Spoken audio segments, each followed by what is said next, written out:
Hi, my name is Shane Avery and I'll be presenting my full Kamiak Butte term report.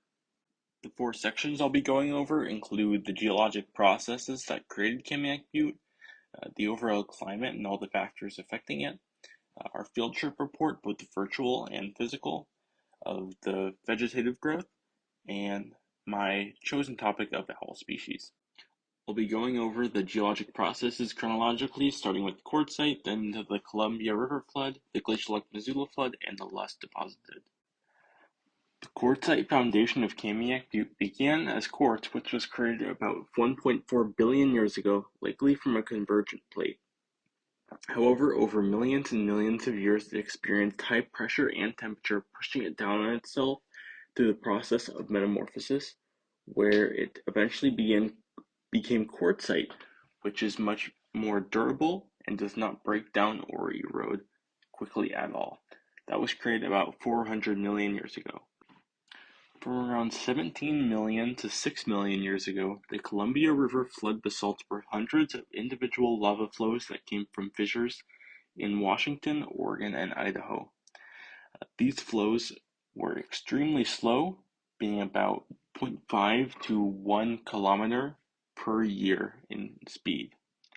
The areas around Kamiak Butte were covered in this material, but the path they followed was through the Columbia River due to its lowered height and eventually went to the Pacific Ocean.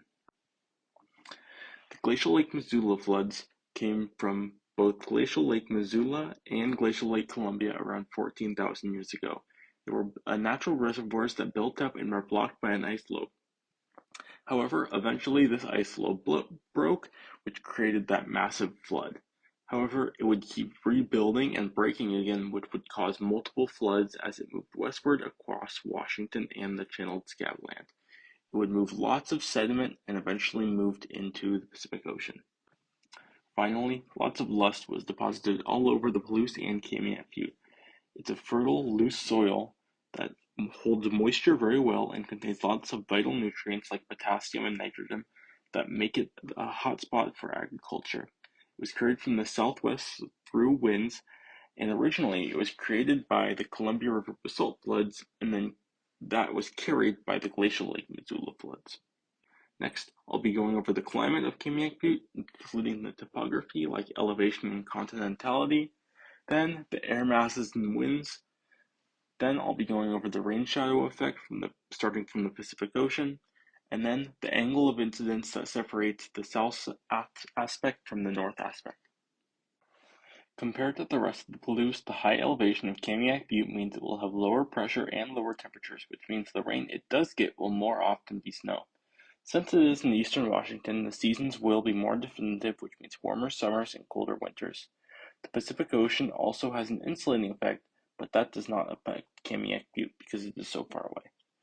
As seen by the rain shadow effect, this climate still is affected by the coast, which is why it has the marine modified continental macroclimate.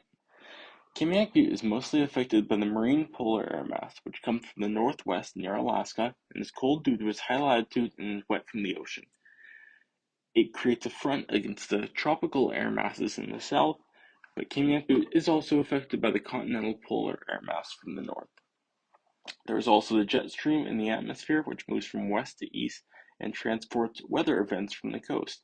However, it can become more severe in how it moves if it moves up and down. The main wind is for the prevailing westerly, which goes between 30 and 60 degrees latitude and moves from west to east.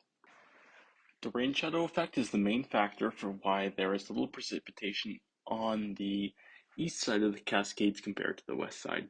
It starts from the evaporating water from the Pacific Ocean, which moves eastward as it condenses and precipitates very much over the coast.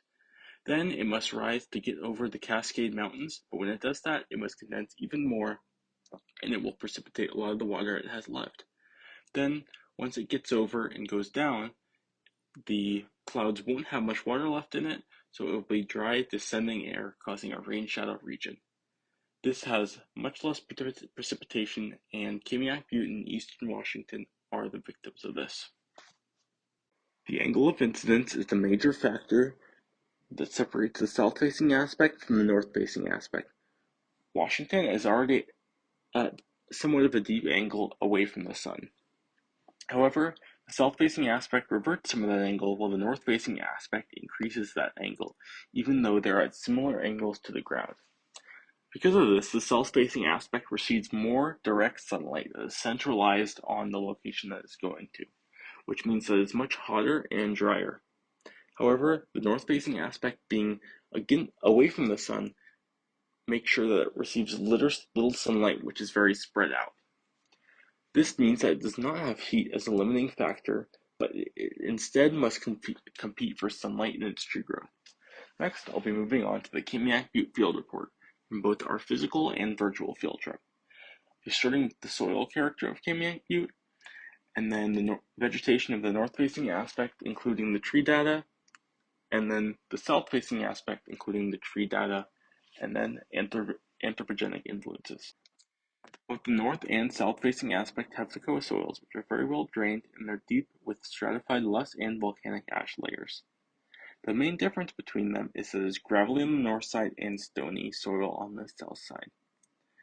They both have the loam in common, which contains sand, silt, and clay, which is very good for vegetative growth due to the fact that the individual particles are somewhat separated, which helps with looseness. One thing we saw during our field trip was the mycorrhizal network, which is a fungal network that links plants together. It has a white look and it improves plants in all kinds of ways, like increasing photosynthesis, nutrient uptake, and growth, which allows them to better compete against other types of plants, although there is contention on whether it is a parasitic relationship or not. On the virtual tree plot, there was a quadratic mean diameter, a QMD of 19.5 inches, which means that there were thick trees. It also had an average height of 98 feet. Some of the major species were the Douglas fir and ponderosa pine. We saw that while Douglas fir was shorter in our plot, it will eventually be able to outcompete ponderosa pine and come in after disturbance. On the south-facing aspect, the dryness and heat is the major limiting factor, which means that only ponderosa pine is able to grow because it can withstand this. The quadratic mean diameter is 18.1 inches, which is slightly less thick than the north side. However, the average height of 34 feet is much lower than the north side, which shows that it may be due to young growth or being too limited by heat to be able to grow. The trees are very sparse and they don't need to compete with each other for sunlight. The understory is sparse as well, but the only major form of competition that they need to take part in is finding shade under the trees. However, they're also eaten by ungulates for many of the species to reduce sizes like the serviceberry, which can be taken over by the North African grass. Humans will inevitably have their impact on Kamiak Butte even though it is somewhat protected, like how climate change will make it generally hotter and drier, which may increase fires and reduce vegetation and wildlife. The agricultural processes of the Palouse may also reduce the groundwater of the area through too much extraction, which may hurt the soil. Humans may also change the vegetation of Kamiak Butte, like how the apple tree that we saw could have been created from a hiker dropping an apple seed. Next, I'll go over the owls of Kamiak Butte, including a description for some of the species, the types of habitat they live in and how they create it, what their place is in the food chain, and what their effect would be on different trophic levels, should they disappear from the ecosystem. While there are several other owl species that have been sighted at Kamiak Butte, I'm going to go over some of the more major or rarer owls. One is the barred owl, which is an invasive species that moved west over the United States and has begun to outcompete other types of owl species. There's also the barn owl, which prefers agricultural spaces and excels in the darkness. There's also the snowy owl, which is only present in the winter and is able to be camouflaged in snow. There's the great horned owl, which is a very powerful and strong owl. There's also the burrowing owl, which is found in open terrain and is very migratory, spending its winters in Mexico and California.